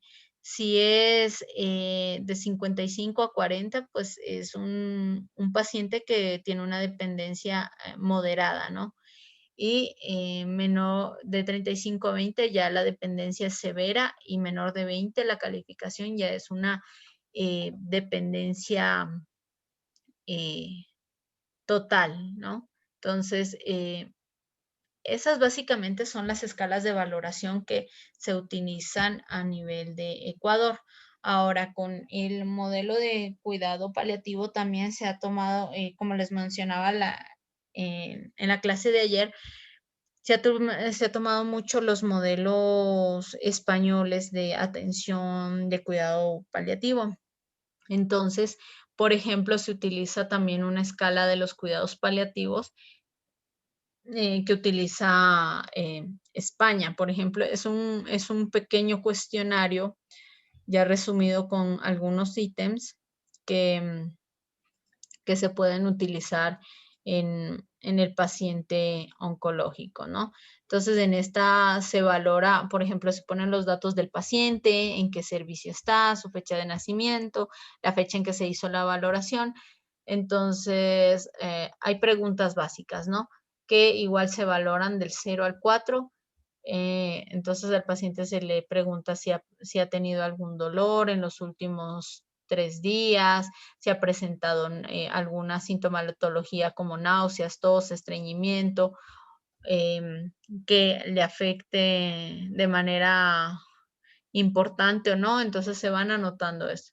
Igual si ha tenido algún estado de angustia por su enfermedad, todo basado en esta valoración española es de los últimos 3 días que, que responda el paciente, ¿no?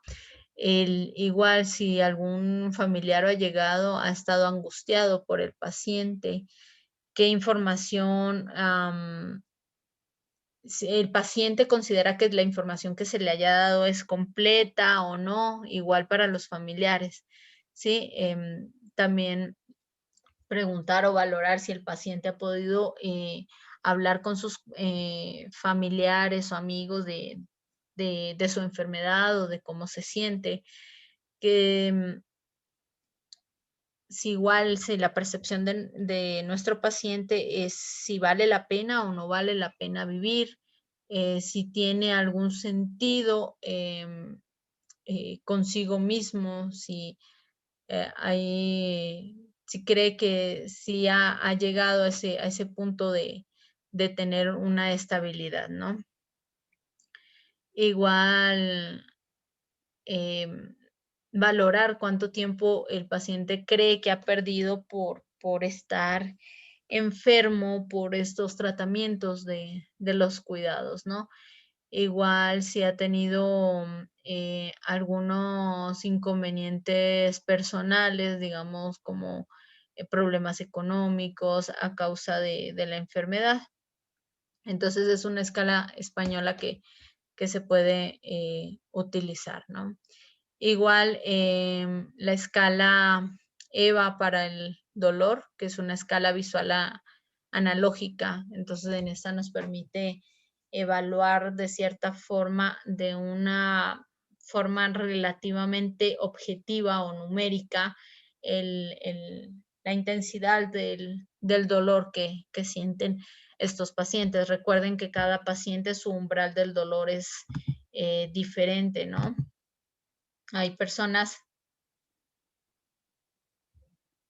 hay personas que sí, que se pueden caer y no les duele, pero hay otras personas que un pequeño rasguño y ya el dolor es intenso.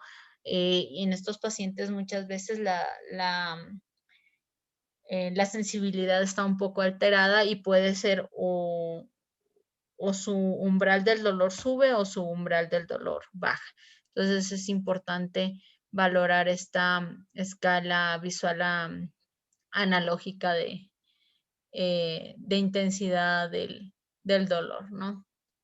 Entonces, igual se complementa con las preguntas básicas sobre el dolor, ¿no? Entonces, Igual cuando vamos a preguntarle a un paciente dónde le duele, si es a la derecha, a la izquierda, adelante, atrás, etcétera. Entonces es importante evaluar. Si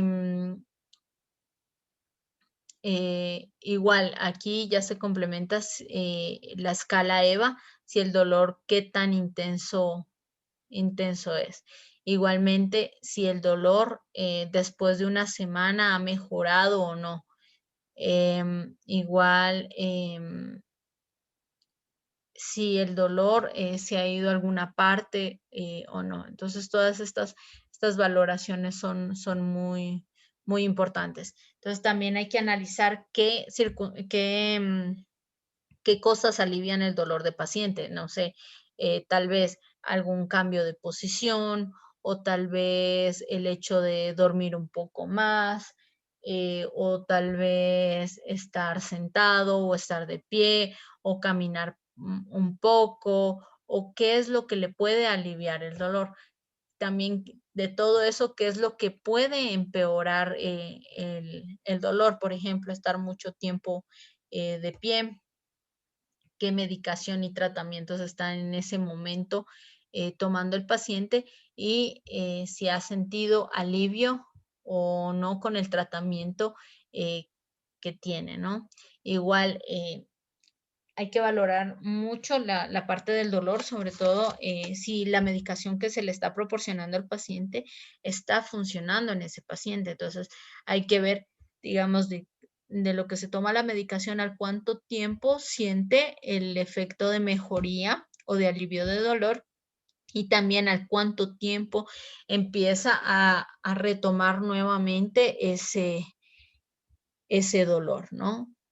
Entonces, hay que valorar todos esos, ¿no? Igual, algunas asociaciones que tienen, por ejemplo, el tipo de dolor que tiene, si es continuo, em, em, si es tipo cólico, o a veces en algunas escalas lo ponen muy a la manera que lo entiende el paciente, si es un dolor palpitante, si es un dolor que le punza, si es un dolor que le quema. Entonces, eso también hay que valorar en este tipo de escalas. Hay otra escala que es la escala Ramsey, que va a valorar si el paciente está agitado, angustiado, si está tranquilo o orientado, si el paciente tiene una respuesta adecuada a lo que es los estímulos verbales, si hay una respuesta rápida a la presión o a algún estímulo doloroso, si el paciente tiene una respuesta perezosa a algún estímulo o el paciente está sin respuesta. Entonces, es otra de las escalas de valoración que se utiliza, ¿no? Hay otros criterios, por ejemplo, en el momento del proceso agónico del paciente, en el cual se valora lo que es la nariz fría, blanca, las extremidades frías, si hay lividez, si los labios están cianóticos, si hay somnolencia por más de 15 horas al día, si hay estertores, si hay algunas pausas de apnea mayores a 15 segundos o hay anuria, entonces menor de 300 ml por día. Entonces, cuando existe de 1 a 3 criterios de los que les acabo de mencionar, se considera como una preagonía, pero cuando ya es de 4 en adelante, ya hay un 90% de probabilidad de que el paciente fallezca en los próximos 4 días, ¿no? Cuando esta valoración se hace en pacientes que se encuentran en las unidades de cuidados intensivos, pues aumenta un 10%, ¿no? Esta probabilidad.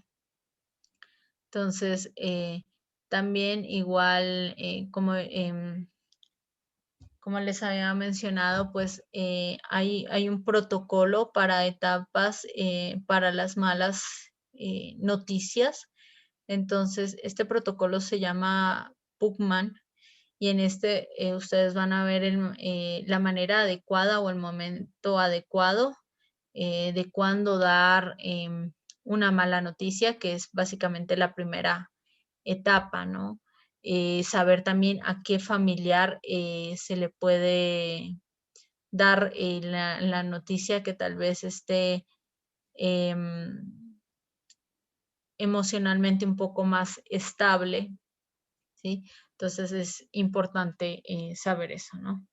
Entonces, para nosotros saber qué familiar tal vez pueda recibir de una manera más tranquila la noticia del deceso de un familiar, entonces se pueden hacer preguntas de cómo se encuentra hoy o qué tal, cómo se siente o cosas así. Y dependiendo de las reacciones que sabremos con qué familiar podríamos hablar, ¿no? Igual basarnos en lo que sabe los familiares y para poder presentar este tipo de ideas o malas noticias. En este también en esta escala, esta metodología se puede utilizar tanto con los pacientes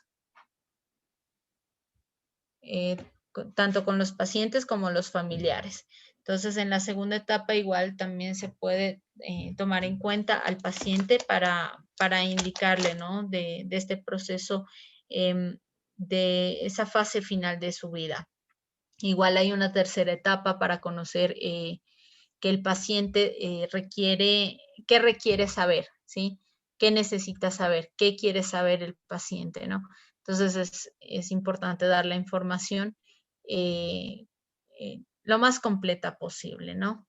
Que es parte esto de la cuarta etapa, dar la información completa, lo más clara posible para el paciente y para los familiares.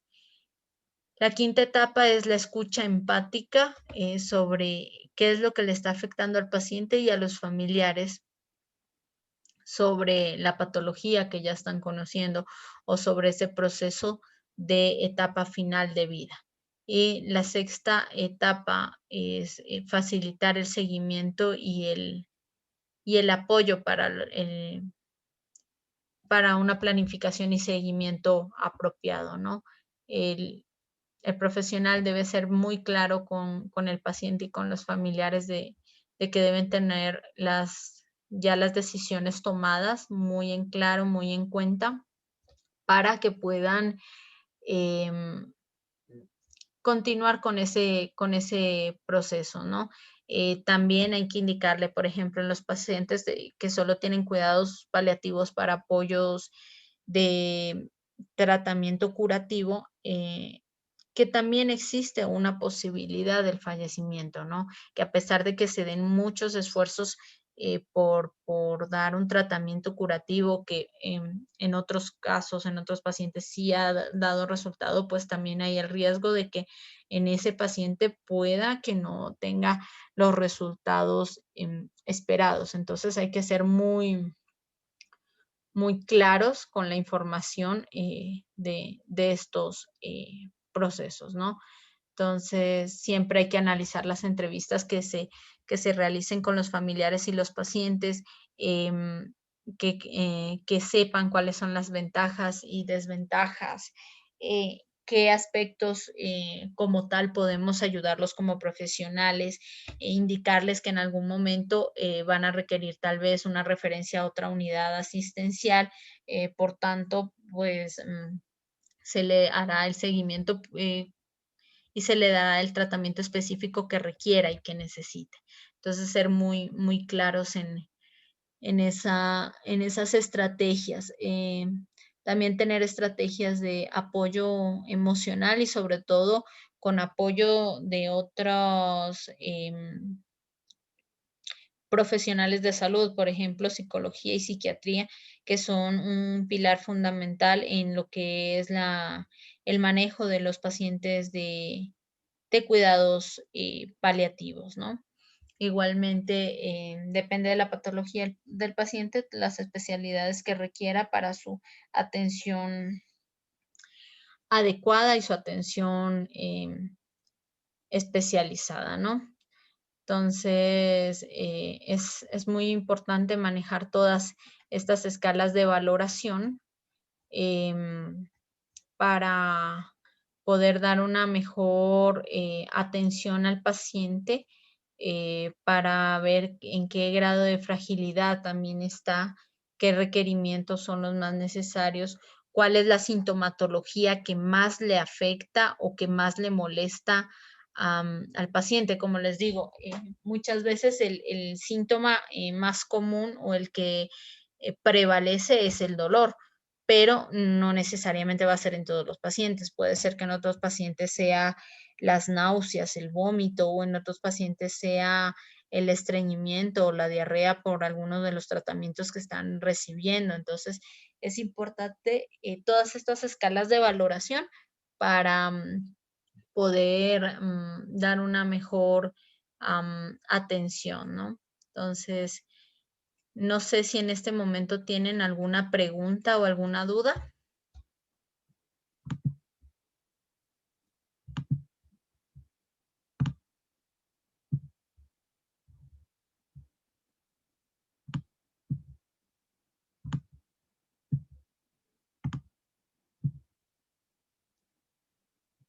Sí, las diapositivas luego les van a compartir, no se preocupen.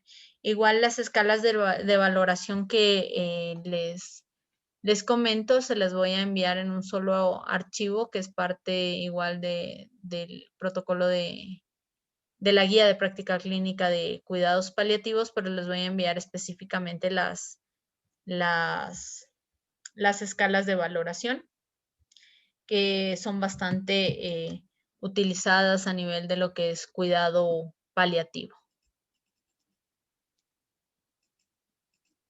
No sé, ¿alguna otra pregunta tal vez?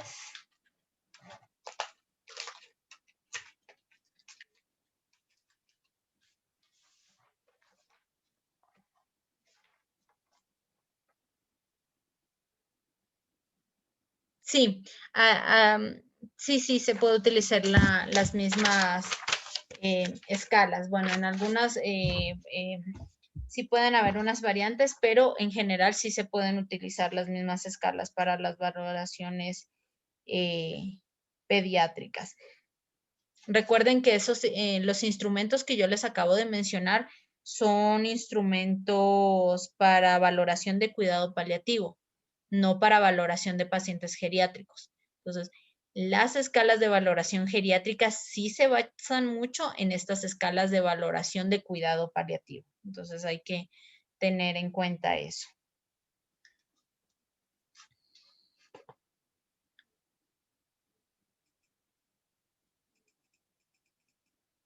No sé, tal vez alguna otra pregunta o novedad.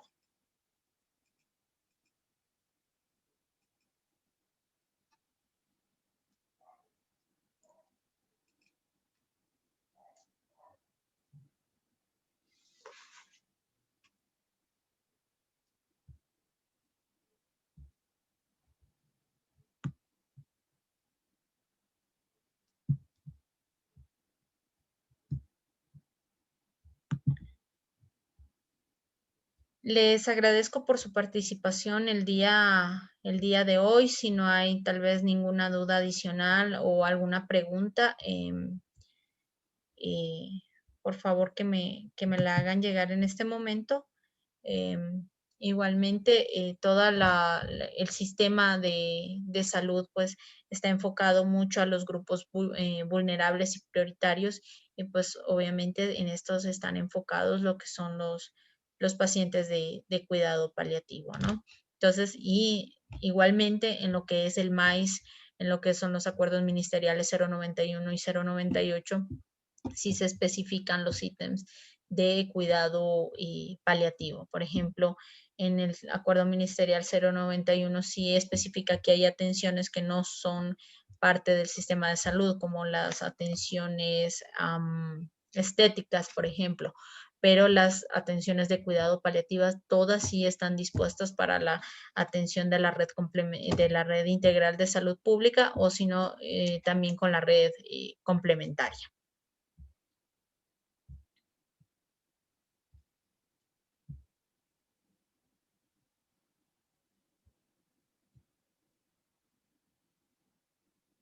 No sé, tal vez si hay alguna duda y si no, pues